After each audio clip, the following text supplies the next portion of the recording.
Chers amis du Padre Pio, bonjour.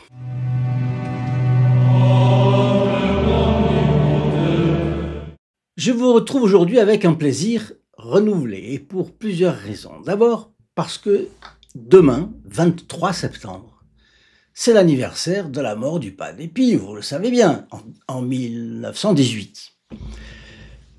Nous pourrons lui demander les grâces qui nous tiennent spécialement à cœur d'obtenir du ciel. Il aura plus que d'habitude tendance à nous les accorder. Puisque c'est le jour où il a vu Dieu face à face et qu'il a reçu la récompense infiniment grande de ce qu'il avait souffert ici-bas.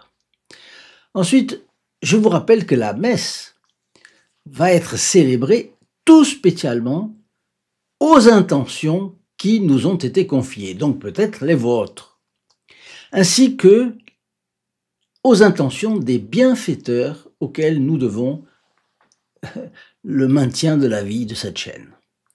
Parce que si ce n'était pas les bienfaiteurs, il y a longtemps que nous serions arrêtés, que nous aurions stoppé les activités.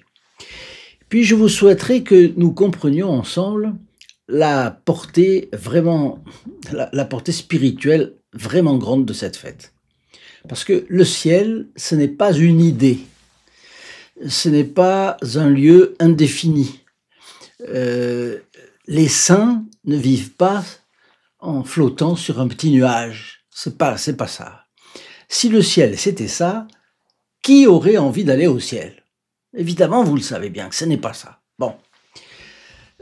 Au contraire, les saints sont nos amis, ils nous entendent, ils nous écoutent, ils nous soutiennent si on leur demande leur aide. Évidemment, encore faut-il leur demander avec foi et avec confiance. Bon. Et puis, l'entrée au ciel du Padre Pio, pour nous, est l'occasion, évidemment, une occasion privilégiée de demander son intercession, là encore, avec grande foi, avec grande confiance, sachant que si ces grâces sont de l'agrément de Dieu, eh bien, elles nous seront accordées. Bien. Et puis, il y a la mission de nos campagnes. Et vous le savez, elle est de faire un trait d'union entre les âmes et le Padre Pio. Le Padre Pio, lui, avait la mission d'arracher les âmes aux griffes du diable. Eh bien, nous, tout simplement, nous lui donnons notre petite participation. C'est ça, parce que en fait, nous sommes peu de choses. Par contre, si nous ne sommes pas là, qui fera le trait d'union? Un petit trait d'union, c'est modeste, c'est rien, c'est un peu comme une violette dans la création. Mais sans la violette, la création serait moins bien, moins bonne, moins belle. Alors, nous sommes cela. Et puis le Padre Pio dirigeait les âmes vers le Sacré-Cœur de Jésus. Il ne se contentait pas, si je puis dire, d'arracher les âmes au diable. Ce serait la moitié du travail de fait. Il les apporte au Sacré-Cœur. Il fait une œuvre encore plus positive après. Il les conduit dans le Sacré-Cœur. Alors, dans le cœur de notre Seigneur. Donc, voici ce qu'il disait. Je le lis. Que le cœur de Jésus soit au centre de toutes vos pensées. Et encore, le Sacré-Cœur ne nous a pas seulement appelés à notre sanctification personnelle, mais aussi à collaborer humblement au salut de nos frères. Il désire que nous l'aidions à sauver les âmes. C'est une chose que l'Église répète combien de fois. À la messe, avant la consécration, le prêtre met du vin dans le calice et il y ajoute une petite goutte. Quand j'étais enfant de chœur, j'avais tendance à mettre aussi... Et il arrêtait tout de suite. Le prêtre veut une goutte seulement. Bon. Et c'est quoi? C'est le symbole de la participation des hommes à l'œuvre de notre Seigneur Jésus-Christ. Alors voilà, c'est cela. Notre Seigneur veut que nous l'aidions à sauver nos frères.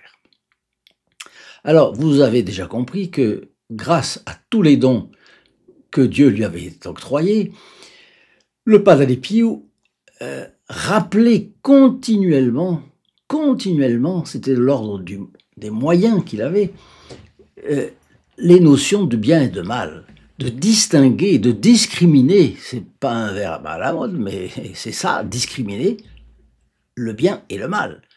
Discriminer le mal du bien. En s'appliquant, bien entendu, il faisait en sorte que les âmes assimilent cela et s'appliquent à aimer le bien et détester le mal, qui est le contraire du bien. On ne peut pas dire qu'on aime le bien si on ne déteste pas le mal, c'est obligatoire. Bon. Et ainsi, les âmes auront les moyens de mener une vie ordonnée. Et ordonnée à quoi? Ordonnée selon le Sacré-Cœur de Jésus. Et avec l'aide de la grâce divine, l'apostolat de la chaîne sur les pas du Padre Pio constitue déjà un point de départ, je ne dis pas que ce soit le seul, mais un point de départ essentiel vers la rechristianisation progressive de la société. Notre Seigneur ne demande pas de vouloir en un coup faire tout, c'est pas vrai. Rien de grand ne se fait d'un coup. Par contre, petit à petit, et là, peut-être viendra un jour où les chrétiens convaincus feront bouger les montagnes. Oui, bien sûr, il l'a promis, il l'a dit. Alors, ce que je voulais ajouter également, c'est que le but, avec la rechristianisation progressive de la société, c'est que cette société respecte et honore, elle aussi, le Sacré-Cœur. Ça ne suffit pas de quelques personnes respectent et honorent le Sacré-Cœur individuellement. Non, il faut que la société respecte et honore le Sacré-Cœur. La preuve, eh bien, c'est le message de notre Seigneur Jésus-Christ à Sainte Marguerite Marie. Il l'a demandé explicitement. Et cela, on l'oublie. On pense toujours à soi. Mais non, c'est pas seulement soi. C'est la société. Notre Seigneur l'a demandé à Sainte Marguerite Marie de manière explicite.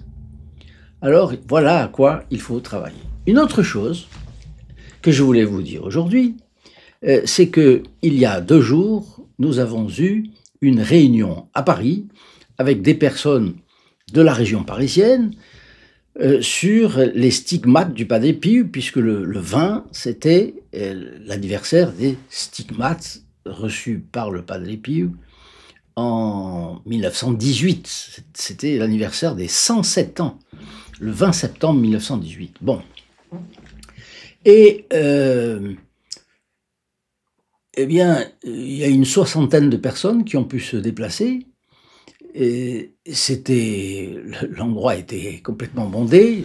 On n'avait pas pensé qu'il y aurait autant de personnes. Il y avait des personnes debout dans les couloirs, etc. Mais en tout cas, ça a été une occasion excellente pour moi de vous rencontrer personnellement. Pourquoi? Parce que d'habitude, on me connaît comme ça par un écran. Ce n'est pas vraiment connaître quelqu'un. Et là, c'était vraiment une interlocution très agréable. Beaucoup étaient des protégés du Padre Pio, d'autres tous étaient des abonnés de la chaîne sur les pas du Padre Pio. Le résultat est que ça a été vraiment très agréable. Tellement agréable que la réunion a commencé à 4h30, elle a terminé à 5h30, 6h moins 25, et puis après on a servi un verre. Bon, en réalité, et puis il y avait des sandwichs qui avaient été préparés par nos bénévoles. Bon, le résultat, ça a été que les personnes sont restées 3 heures après. 3 heures. Donc, vous voyez, 5h30, 5 et 3, 8h30. Donc, c'est la preuve que on était tous très contents de se rencontrer. On est tous un petit peu une famille, si vous voulez. Une famille d'âmes qui aiment les belles choses, qui aiment le Padre Pio, parce que le Padre Pio, avec tous ses dons, il est un homme de légende. Il est un homme de légende qui nous montre le ciel, qui nous montre aussi qu'on doit se batailler, parce que sans bataille, on n'arrive à rien. Mais d'un autre côté, bataillant, on obtient. On obtient, même les martyrs obtiennent. Leur sang sert à notre Seigneur Jésus-Christ et à fructifier comme notre Seigneur Jésus-Christ l'entend. Donc nous étions réunis autour de notre Seigneur, de la Sainte Vierge, bien entendu, du Padre Pio, et nous étions tous très contents. Donc, j'espère bien sûr les revoir à une autre occasion, mais j'espère aussi que d'autres viendront également et qu'on aura tous l'occasion de se rencontrer un peu plus. Évidemment, ce serait très bien si on pouvait faire des tournées de conférences dans toute la France, mais évidemment, vous vous rendez compte le travail. Alors, en tout cas, je dis à chacun, je souhaite à chacun une très bonne journée, et je rappelle une autre chose. Quelques-uns m'ont dit que ils ne recevaient plus nos avis comme s'ils n'étaient plus abonnés, et comme si nous les avions abonnés, désabonnés. Alors, en fait, c'est pas ça. C'est qu'à cause des normes européennes ou d'autres choses, d'autres hypothèses que je n'évoque pas là, bref, vous êtes tous désabonnés automatiquement au bout d'un an. C'est pas en même temps, puisque c'est au bout d'un an de votre abonnement passé. Mais au bout d'un an, les abonnements tombent automatiquement. Donc il faut vous réabonner une fois par an. Et se réabonner, ça veut dire faire 3 clics. Cliquez sur le bouton noir écrit en blanc « S'abonner », apparaît une clochette blanc, creuse, disons, le contour. Vous appuyez dessus, c'est le deuxième clic, et là, 4 options s'offrent à vous. Une option clochette toute noire, une option clochette juste le contour, et puis 2 autres. Il faut cliquer sur celle du haut, option toute, la clochette toute noire. Et là, vous serez abonné et vous ne perdrez aucun fiolet du Padre Pio. Voilà tout ce que je voulais vous dire aujourd'hui. Ce sont des annonces, mais enfin, vous voyez, il y a toujours beaucoup à dire quand on parle du Padre Pio.